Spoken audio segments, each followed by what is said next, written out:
This is episode 26 of Untangled Faith. First of all, I have a cold, and that is why I sound like this. But I am still excited about today's episode where I get to talk with veteran religion journalist Bob Smietana, where he shares what it's like to be a religion journalist, how he decides what to report on, learning the insider baseball lingo of faith groups, and what he really thought about the response heard around the world from Rameses Solutions to his request for comment on his January 2021 article. That's the best part about being a religion reporter, is that there is no part of life which you can't write about. Some of the stories that you have written or broken shine a light in dark areas. Why is it okay for you to talk about that? Why is that not gossip? Cases of sexual abuse, especially, you try and be careful. You don't want to re-traumatize them either. So Right. That's something we've learned, is sort of you try and get as much that's documented so you're not having the person retell their story over and over again. Did you get any response from local pastors or leaders? No, I've talked to a few. This is Amy Fritz, and you're listening to Untangled Faith, a podcast for anyone who has found themselves confused or disillusioned in their faith journey. If you want to hold on to your faith while untangling it from all the things that are not good and true, this is the place for you.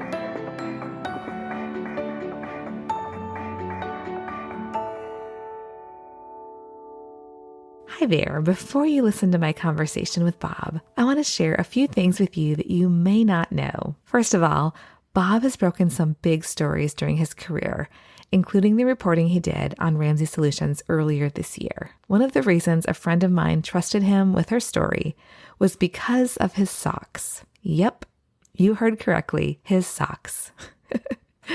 There's something about Bob that makes people trust him with their stories. And that's probably why Russell Moore suggested to Beth Moore that Bob was the guy to talk to when she made her decision to talk about leaving the SBC. If you take a look at Bob's Twitter timeline, you'll see evidence of a person who is curious about many things, but he's especially passionate about his favorite sports teams. And he's a huge champion of the work faith organizations have rallied together to accomplish during times of crisis. If you don't know him already, you will by the end of this episode. Here's Bob Smietana. I recorded this interview with Bob while he was in Nashville this fall. You'll hear some sirens and random city sounds and some desktop notifications in this recording, but you will understand since you're used to hearing my dogs walk and cough in the background. So welcome back to Nashville. Thanks. The Brain Trust has 30 questions for you, and there's no way. I saw there's a lot of questions. I don't know if I can answer all of them, but I will try. You can refuse to answer some too. So the first thing I do want to ask you, I would imagine as a religion journalist, Bob, people have an interesting idea of what you do. So what would be some misconceptions of your job, and what is your job? What do you do? Okay, so our job is to report about how religion shapes the lives of people and really shapes the world around us, from how people are born and how they're conceived to how they die. So for everything from what you had for breakfast to what you think of the nation state of Israel is impacted by religion. So we cover all that. You say religion is always in the room. Friend Liz Kanicki says that. Okay, Liz Kanicki. I need to give her credit for that. She used to be at CBS. She's great. That's her thing. But it's always there. There's no part of that's the best part about being a religion reporter, is that there is no part of life which you can't write about. You're currently working with RNS, Religion News Service. Now, I know the answer to this, but I want you to answer it. Do they just cover evangelical Christian religion? No, we cover everything. So we were started 80 years ago, or just over 80 years ago, and they were started at a time when most religion coverage was anti-Semitic or anti-Catholic. And it was meant to, as a nonprofit news service, to cover all religions well. So to make important things interesting is the way the founding editor described it. Bob explains that the aim for RNS in their coverage is to get religion right. Cover everyone. We are non-sectarian. The way I describe it is that we're a neighbor of religious people. We're not your ally. We're not your enemy, but we're your neighbor. And we think that religious institutions and the lives of people are really important, and they should be covered well. Your reporting isn't meant to promote a particular religion, even though everybody who works as a religion reporter probably has some sort of religious bent. So they have religious interest. Not all of them have religious bent, but not everyone is a religious believer. But yeah, we are interested in it. We're interested in religion. We're not interested in like promoting a certain kind of religion. Maybe this is the first time that you've thought about the difference between a religion reporter and a religious reporter. Religion writers will cover the topic of religion. A religious writer is a writer who happens to be religious. So that's the difference between a religion writer and a religious writer. So a religious news organization, say like Christianity Today or Charisma or the National Catholic Reporter, has a view of how their religion should be practiced. And that's important. So they want to promote a certain kind of, they won't report on it, but they also have a view about what the right way to be Catholic or Muslim or Protestant or Jewish should be. And we want to report about the way those religions are practiced, what they are, not what they're supposed to be. Now, we do look at what those religions say they represent, and then we look at their actions and see if the two add up. Right. So there's a lot of that kind of thing. We're not interested in promoting which view the Trinity or the Atonement or what it means to be kosher or whatever else. Your writing isn't commentary. I haven't seen you, maybe on your personal website, you'll talk about yourself and your own life a little bit. I've seen a few things like that where you've written for your denomination. I'm not really that interesting. So why would I want to write about things I believe since I already know about them? Yes. I'm much more interested in what other people believe because I don't know about what they believe. I would think a religion reporter, I think I maybe heard you describe it this way, as an anthropologist. Yeah, it's a little bit anthropologist, a little sociologist, but we're just interested in how things function and the lives of people. And then some big ideas. It depends. There are religion reporters who look at big ideas. There are people who focus on institution. There are people who focus on theology. There are people who focus on research. I'm really into the kind of like how it works side of it and not so much the big picture of theology. Though theology is really interesting. The kind of sociological side is most interesting to me. So some of the stories that you have written or broken shine a light in dark areas that some people aren't real excited about being revealed. Why is it okay for you to talk about that? Why is that not gossip? I've seen some people refer to it as yellow journalism. Defend yourself. Sure, we report on what religion is and how it functions. So if religious people do good things, or bad things or whatever, you have to report about all of it. There are times when journalism in the past especially has been motivated by in the early days of RNS, we were started because there was an anti-Catholic and anti-Jewish sentiment driving journalism. Nobody likes to report about bad things. In fact, I didn't do it early on in my career. One of Bob's former editors pushed him into doing Watchdog Journalism. Bob wasn't initially interested. He wanted to do explanatory articles. Which is more interesting. But I ended up doing basically explanatory watchdog journalism and finding out what do the promises that people make add up to their actions. So I ended up starting reading a lot of tax forms, and I had some friends of mine help me kind of learn that. But if a group says they give away all their money to certain cause, and they're a nonprofit charity, you can look up their nonprofit charities financial disclosures and see if they actually did that. Sometimes you say, oh, that's great, they did. And sometimes you say, wait, they didn't really do what they said they did. We find out things, then we go and verify them and confirm them. We ask people to explain them because the intricacies of any nonprofit organization aren't always clear to the outsiders. Why did they do certain things? Why is it classified a certain way? And there is a lot of insider language, I would say, in the religion world. And if you are covering, I think I heard you on a podcast talking about covering the SBC convention annual meeting, and they were asking you some questions and you were kind of giving a explainer to them about what these different terms mean. And it just made me think about the value of religion journalists, because you can probably tell a difference when you see reporting done by somebody who understands what's happening and somebody who doesn't. Every organization has its own language. Bob refers to this as insider baseball. It's the words and phrases and titles used by insiders that outsiders wouldn't automatically understand. There's a lot of insider baseball. So imagine, the way I like to look at it is this is like covering all the major sports. So like covering the NBA, college basketball, college football, professional baseball, minor league baseball, professional hockey, and covering lacrosse. Right? So you cover everything from the NFL to lacrosse, and you have to know everyone has their own set of languages. Yeah. But you would never send someone to a baseball game and they didn't understand what the infield fly rule, what's catcher's interference, all these kind of like minutia you would understand. So you try when you go there, make sure you understand the way people identify themselves and what are the terms they use, and then try and make them clear to the public. I was just talking with somebody last night about the Churches of Christ, who have very clear terms. So you don't call a Church of Christ preacher a pastor. Yeah. You call it a minister, because they're a minister, the pastors are the elders of the church. But people call their pastor brother or elder. Sometimes they call him doctor and they're not really a doctor. Yeah. They don't have a PhD. You have to find those right terms and then try not to make the worst kind of mistakes, because it signals to the audience and to that group and to the audience that you understand what's going on here. I think we've all had that experience. We're like, oh, they did not know. Yeah.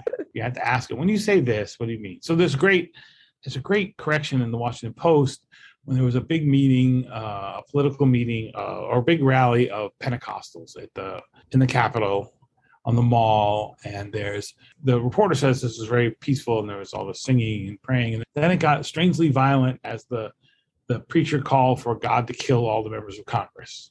And then there's a correction. The correction is basically that the speaker had asked God to slay all the members of Congress, meaning he wanted to slay them in the spirit, so that they'd be overcome with God's spirit, do the right thing. So that's the kind of thing that you can, when you hear something like that, what you do is, if you've been a religion reporter for a while, you go, what did you mean when you said that? You understand it, but you also want to be able to and be an interpreter for somebody that's reading that might not be an insider. To make sure you understood what they were saying and communicate that well is really important. Let's talk about verifying sources.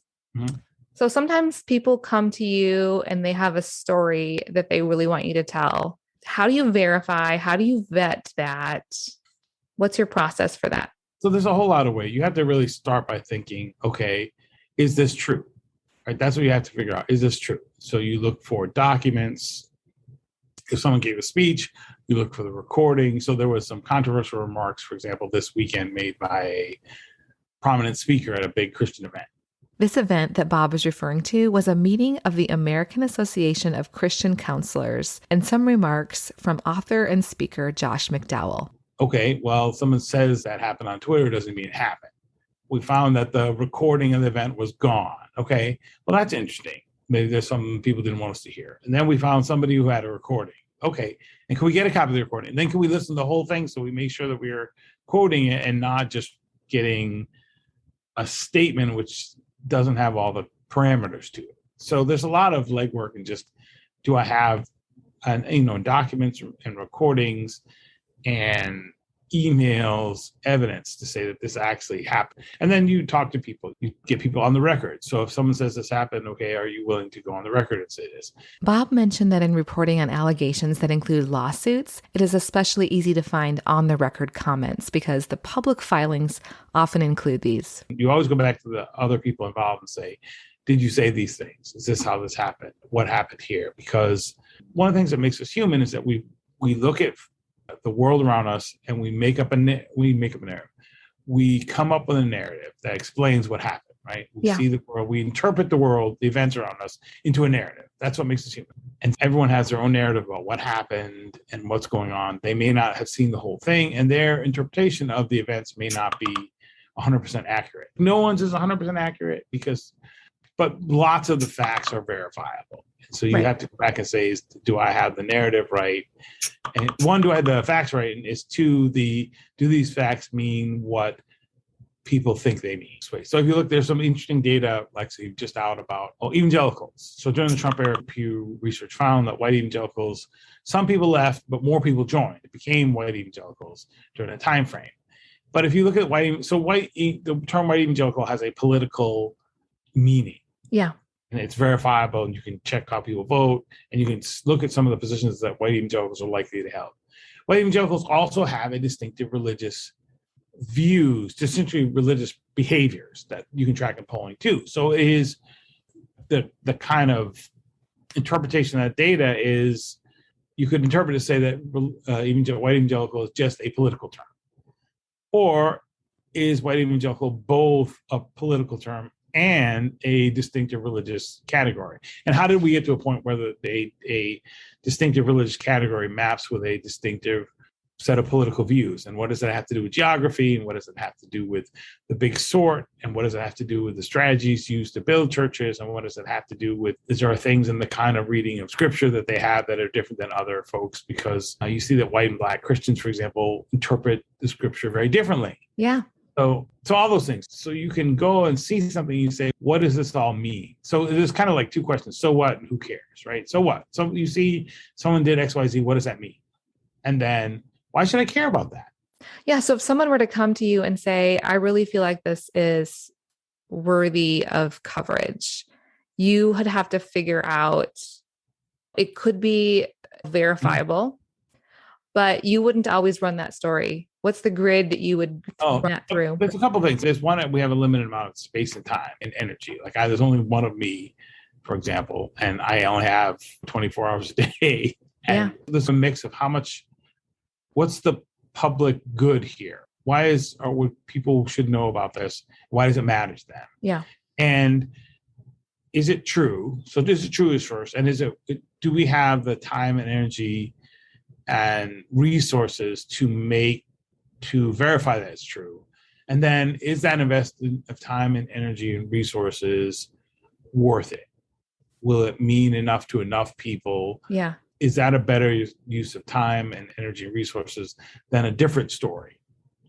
And is it in our wheelhouse? I mean, our wheelhouse, even though religion covers everything, the story that we cover at RNS has to have a religion at a core. So there are stories which I know about, which are, sometimes there are stories of abuse that are terrible. They're not about a religious institution at their core. They might be about a person who has ties to a religion institution, but it's not a religious figure themselves. Yeah. So then you say, so at RNS would say, is this a story? And is it our story to tell? Okay. Can we do this? Which is hard. Sometimes you look at a story and say, there's a really important story there, but that's not what we do. And we're a nonprofit news organization. We have told our donors and the people who support us, we're going to do these certain kinds of things. We have editorial independence, but the area of focus will be on religion and stories about how religion impacts the world. Sometimes a story about a person who's religious the religion part is not an essential part of the story. And I guess if something is super hyper local, it might not, even though it very much is true and it's very much impacting like that person, it may not be for RNS to cover. So sometimes a story that can be very local that we will cover because it relates to other trends out there. Yeah. So there's been a whole group of kind of local governance struggles over control of large churches that we have covered because they are reflective of this bigger trend. One of the things you do is you have reported on abusive organizations and also like spiritually abusive and also organizations that have physically, emotionally, and sexually abused, like leaders have. How have you learned how to handle those stories in a way that is trauma informed? My friend who asked that question, she reads your reporting as if it is the way you refer to the parties involved. Has that been something you've grown into? I think so. So I didn't do it early on, though I have always covered like religious groups that sometimes have harmful practices. So one of the first major national magazine stories I did was about this group in my hometown called The Body, where it's a very little sect, religious sect, like just a few families, but several children. They believe in faith healing, and they didn't believe in going to the doctor, and they believed in prophecy, and several children in the group died. It's a very sad story. And so part of that story was like, what happens? So if you think of the Bible stories of Abraham and Isaac, right? That's a pretty terrible story, right? Abraham goes up, he's going to sacrifice his kid, and then he doesn't because he's at the last minute, there's a rescue. They find a ram instead. This story was a story on one level, was a theological story about what happens when Isaac is killed. right? And then there was also the story of these folks. They're people. And it actually helped me. One thing that helped me is that I didn't know the people in the group, but one of the people in the group had been a neighbor of mine growing up. So then I was like, wow, how is this person, and I'd grown up with his brother, he and his brother. So they're in our neighborhood. There are kids in our neighborhood. How does a kid in our neighborhood end up in this kind of sect where there have been dangerous and harmful practices? I think that really has stuck with me, that folks in these groups are there for a number of reasons, and they're not intending to be harmful, and they're just regular people. It's easy to think, oh, that person is an awful person, and what kind of person joins a group like that? We've had one experience where there was a case of abuse at a major church. And the survivor, so we have learned the word survivor. That's been a new word for us. Okay. The person who was abused, the survivor, they felt the church had done a good job. They did not want to tell the police. And they eventually did tell the police. And by the time they told the police, the statute of limitations had run out. They were happy with the church. Now, in that church, there was a feud between the pastor and another church member. This other church member had got it in his head that the reason, and he was excommunicated from the church for feuding with the pastor and other. His understanding of what happened was that he was thrown out of church because he was raising too many questions, and church leaders were afraid that he would discover about this abuse and blow the lid off it. And he'd had a whole chart of how the timeline worked. And what became very clear was that, and he filed a lawsuit over the church making these claims. We were going to write with a lawsuit. We talked to the survivor. She was very clear that she did not want her story told. Mm-hmm. That someone else, her concern was that someone else was using her story to promote his agenda. It was a big church. The person involved had links to a number of high-profile public figures. So there was public interest in it, and it was a public disclosure. There was no way to not tell that survivor's story. Right. And we sat with her and talked with her for a while, and we came to the conclusion, like, look, this doesn't make sense. If that person is not consenting and the story is harmful to them, we probably aren't going to tell that story. This turned out to be a situation where an individual appeared to be using a survivor's experience for their own benefit. That took a while. And often, though, you get survivors just don't want to say what happened. If there is an arrest or criminal charges, sometimes they'll tell the story, even though the reporter understands it's very difficult for the survivor. In this case, the way the story is reported is very carefully handled to avoid adding unnecessary trauma. Cases of sexual abuse, especially, you try and be careful. You don't want to re-traumatize them either. So right. That's something we've learned is sort of, you try and get as much that's documented so you're not having the person retell their story over and over again, because it opens up old wounds and it's difficult. And you also try and be honest at the beginning of, I can't do, these are things I cannot promise you. Yeah. And if you promise people things you can't deliver, then it's harmful and stressful. You try and never tell anyone a deadline, because the deadlines change. Yeah. And you tell people, like, when can we run this? We can run it. You be as transparent as you can. You are dealing with people's lives, and when things that happen, it's going to affect them. And you know that when you write about a major religious institution, it affects the lives of lots and lots of people. Yes, that's a great point. It's going to have consequences. You can't. Let's talk about that, because if somebody is thinking about going on the record, I do like what you said there. It seems like you would never pressure somebody if you felt like they weren't ready. But if somebody thinks they're ready, how do you make sure they really are? And how do you help manage those expectations of what the process would be like? Yeah, usually early on, you have some off the record conversations where you just have a conversation. You can ask me, the person can ask me questions or reporter questions. We have a kind of initial talk about what the process is like. And then you ask, you want to go on the record, you try to make sure you ask a few times so they know. You also look at, like, is this a person who knows what they're getting into?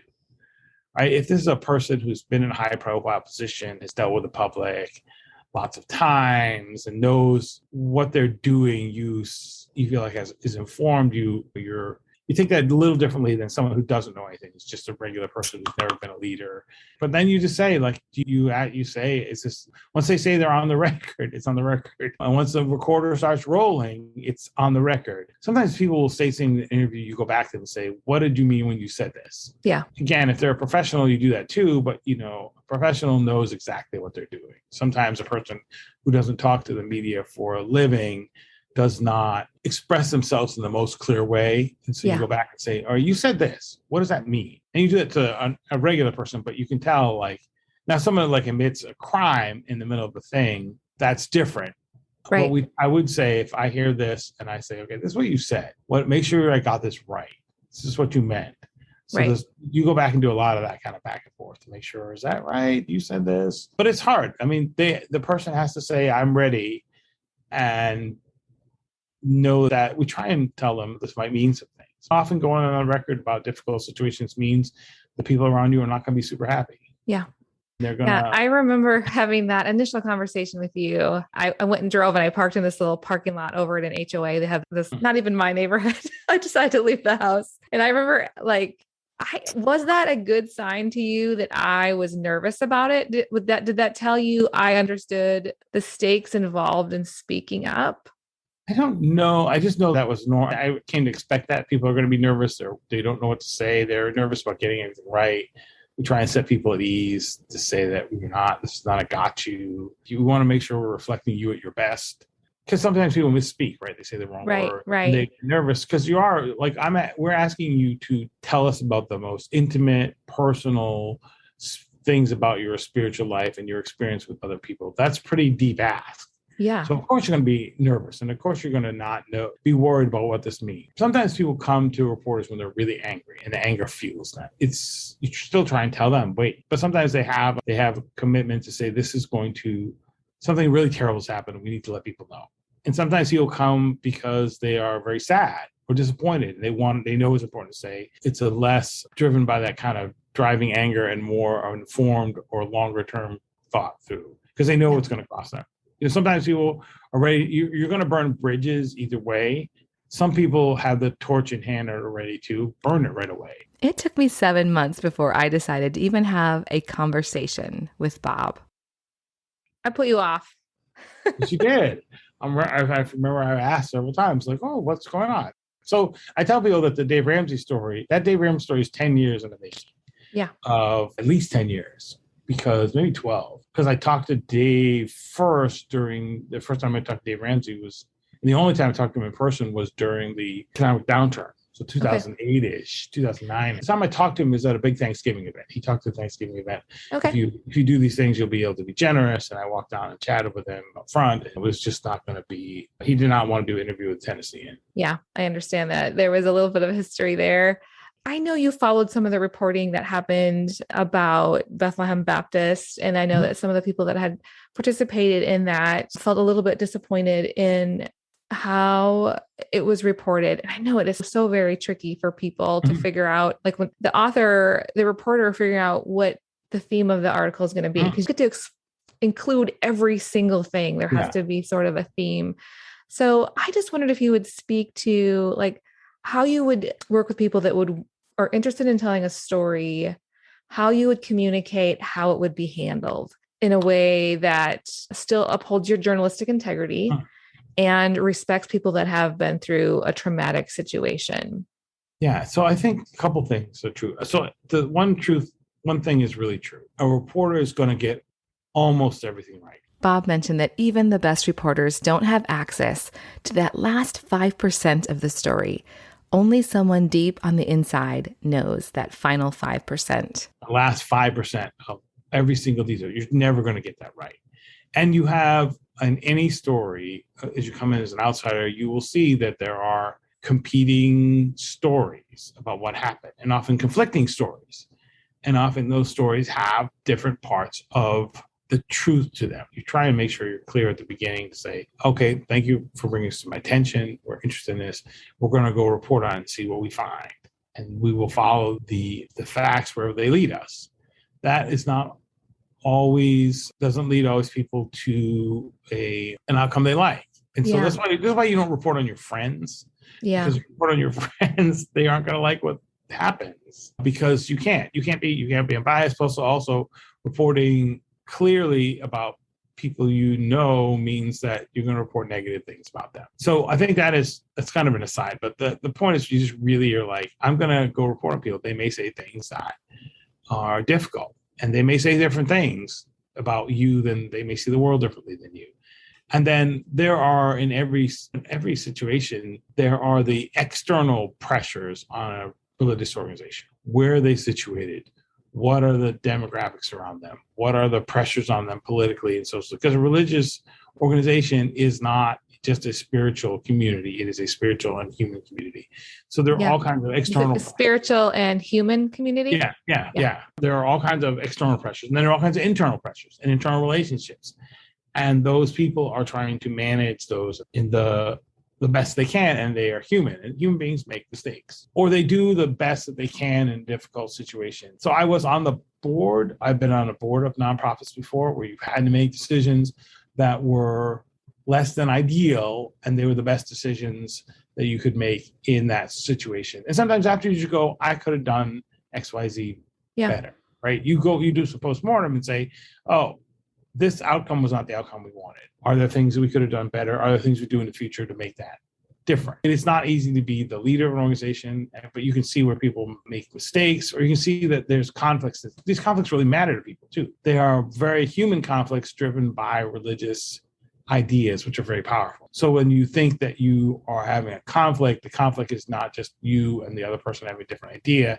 It's you and you standing up for what's right in God's eyes. And that person standing up for what's right in God's eyes. And both of you feel you're doing God's work. The clash there is much deeper and much more intense than a regular clash over ideas. I asked Bob how he handled power differentials in his reporting. So if you were reporting on something like that, coming into it, especially if it's like a bigger faith org, one side has more power already. Do you think about that in how much space you give them, or how much you boost a certain voice?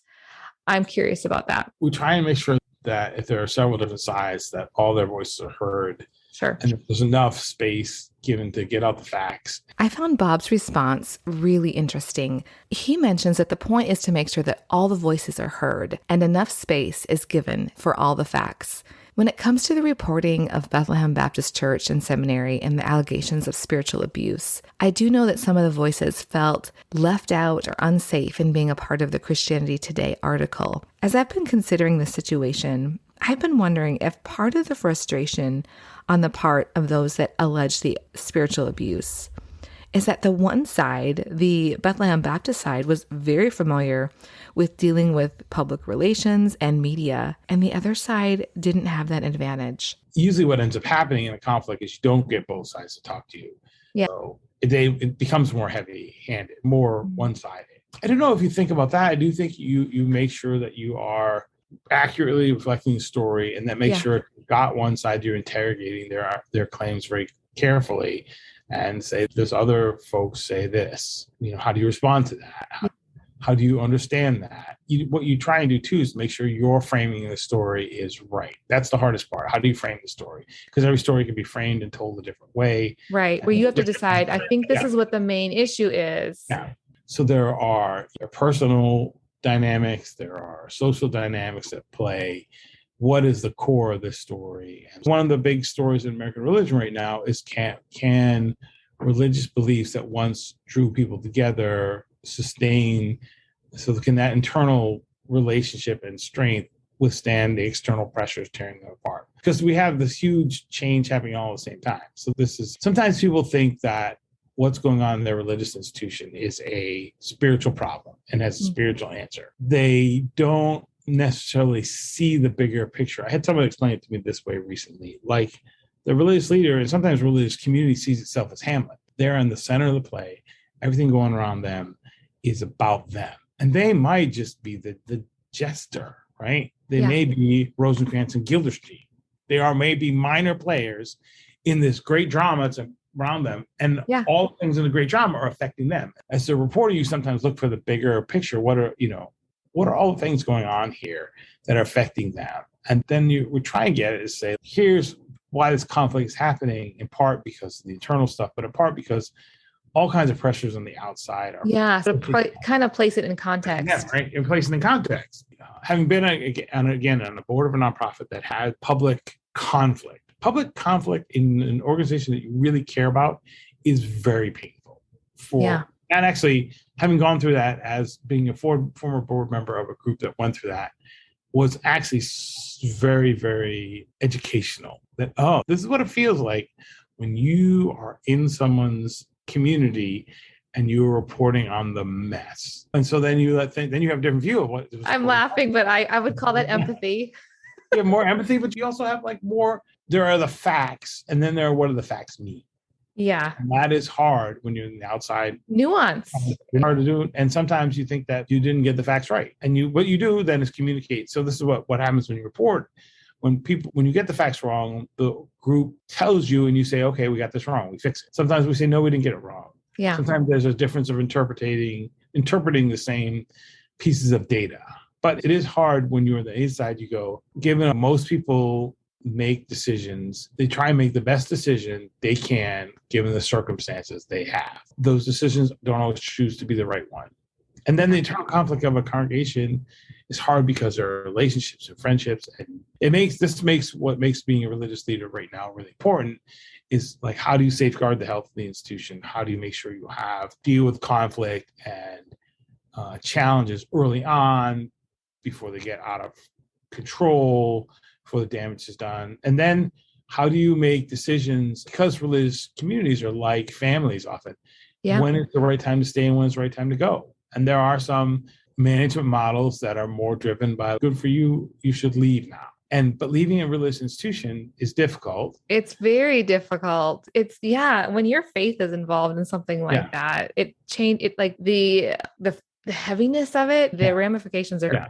And then what kind of choices if people separate from their organization, what kind of choices do they have in the matter? And there's a difference between people who leave because they no longer believe. So I had a friend who once told me this: you should leave a job when you no longer believe the lies they tell you.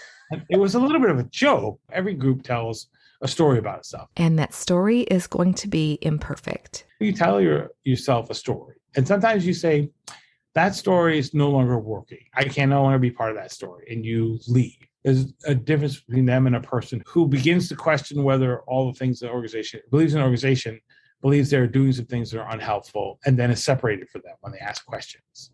And they never get to make the choice they don't own the departure. But every departure comes with a cost. And if for religious groups, especially churches, when people leave a community, they sometimes never find another one because the cost of finding is too high. It's like getting divorced because the depth of relationship takes a long time to build back up. There's a lot of social capital that's lost. Yeah. It's not just I don't believe XYZ, and so I should just go find another one. It's not like buying a new car. It's like finding a new family, and that's very difficult. Yeah. Do I want to invest all that's involved in this? Yeah. And then some people do. And when we had more homogenous denominations that were more culturally the same, this is my thesis. Denominations, if you go to a denominational church right now, if you go to a Baptist church or a Methodist church in America, because people switch so much, the name on the sign does not always tell you what's going to happen inside. That's true. They don't sing the same songs. They don't read the same scriptures. They don't read the same groups. They don't have the same theology. They don't have all those things in common. So you can't go from one to another one and be at home, right? In the way when they were more culturally and demographically homogenous. You would go from one Methodist church to another, or one Catholic church, or one Presbyterian church, and you're getting the same thing. So you could plug in.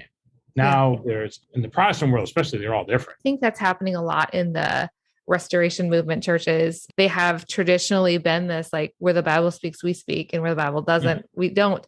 And for many years, everybody agreed on what the Bible was speaking on and what they didn't. And now I think they're a little bit behind the curve, some of these places. And not everybody sitting here actually believes that it's speaking the same thing there. Yeah. This was really fascinating to me and rang especially true. Bob mentioned that when you report on a church, it's important to note that not everyone in that church agrees with what the minister is saying. So I want to circle back to the getting both sides things. Okay. So one of the questions I'm going to ask you about your article from January 15th, Ah, 2021. okay. You reported on Ramsey, and I went on the record for that one. And you reached out for comment Yeah. to Ramsey Solutions. And in the response for comment heard around the world, Yes. you got a reply. What did you think when you got that? Tell me your thoughts on that. Well, things. We ended up publishing it. So we asked for comment and we published what people say. And we did go back and say, is this the only? Because there were substantive questions we'd asked that were not addressed in their public comment. That they, first of all, a couple of things. This is a multi-million-dollar organization, right, that in the media, it works in the media space. So their response was their official response from their public relations department. It was a public comment, so we published it. Sure. So the second was we went back and said, there are some other questions that we had. Is this what you want to say? Because we'll report that you did not answer the substantive questions. They came back and said, your article's wrong on these points, and this is what we say. It did reflect a lot of what we reported about the culture of the organization. When you report on someone, you want them to be the best version of themselves. They hold up a mirror, they'll see themselves.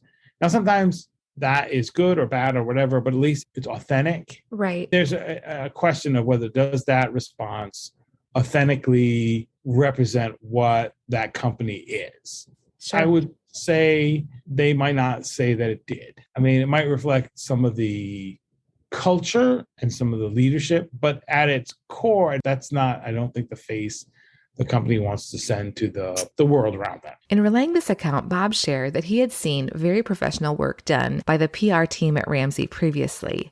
And that's one of the reasons that this response surprised him so much. I don't know the mechanism that the folks who are professional public relations people don't always get to say what they release. Now, I will say that ever since I had that moment, the public relations people at that company at Ramsey have been very professional. Yeah. And everyone that I spoke to was when I went to visit there, I talked to some people. I did not get very many angry phone calls. For me as a religion reporter, it's always good when people have your phone number, right? So lots of people have my phone number and email. That's good for me. And I got people were able to say, this is why I really care about this organization. Yeah. I got a few funny things. Somebody signed me up for a Mormon dating service. That was funny. I've signed up for all kinds of newsletters. We live in an interesting world because a lot of us are public about where we live in our social media. I grew up in the era of the phone book. Yeah. Everybody could look your name and address and phone number up. The phone number were delivered onto everyone in our area code. So that doesn't bother me so much. I think, of course, the power of the internet, but I'm not in a vulnerable position. No one at that organization was threatening or anyway.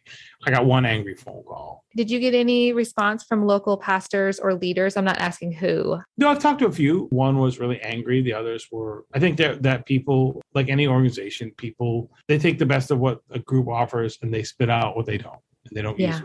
People are interesting and complicated.